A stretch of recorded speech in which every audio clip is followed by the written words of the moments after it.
Shalom Bapak Ibu sekalian yang dikasihi oleh Tuhan Yesus Kristus.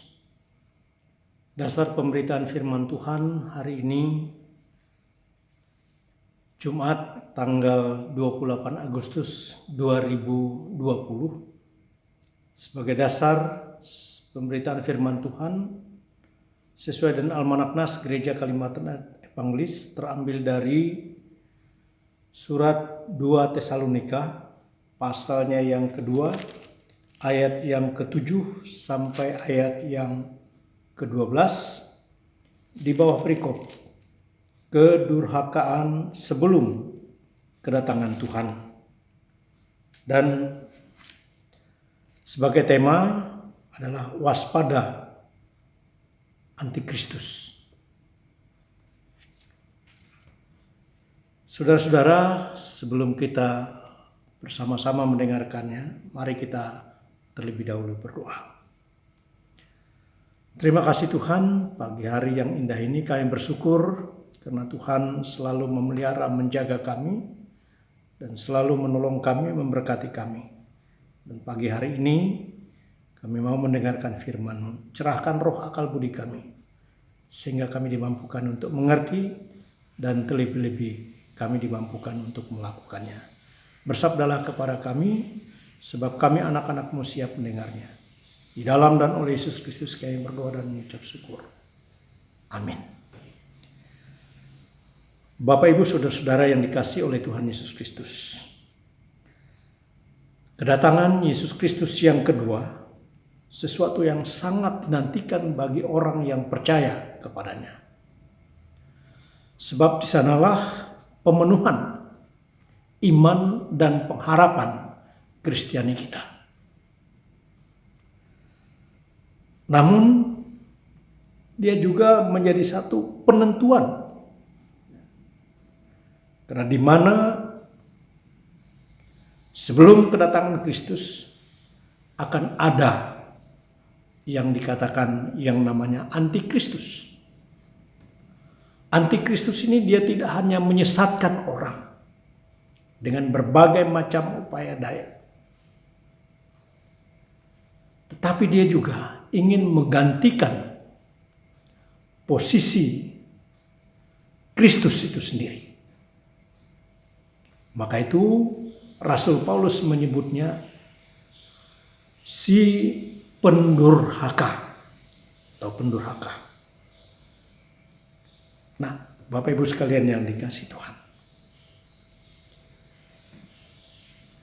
saat itulah banyak orang percaya atau orang Kristen atau orang beriman yang jatuh, yang disesatkan oleh antikristus ini. Karena dengan berbagai macam cara bujuk rayu, mulai dari yang perkataan yang manis-manis, mungkin dengan tanda-tanda mujizat, bahkan hal-hal yang ekstrim. Hal-hal yang ekstrim yang dimaksud di sini adalah dia hanya mengakui kelompoknya. Dia mungkin juga tidak mau bergaul dengan kelompok di luar dari kelompoknya. Maka itu Bapak Ibu sekalian yang dikasihi Tuhan, saya akan membaca salah satu dari ayat yang sesuai dengan Almanak Nas kita hari ini, yaitu 2 Tesalonika pasal 2 ayat 7 sampai ayat yang ke-14 itu, yang ke-12 saya hanya membaca ayatnya yang ke-12 yang demikian bunyinya. Mulai ayat yang 11. Dan itulah sebabnya Allah mendatangkan kesesatan atas mereka yang menyebabkan mereka percaya akan dusta, supaya dihukum semua orang yang tidak percaya akan kebenaran dan yang suka kejahatan.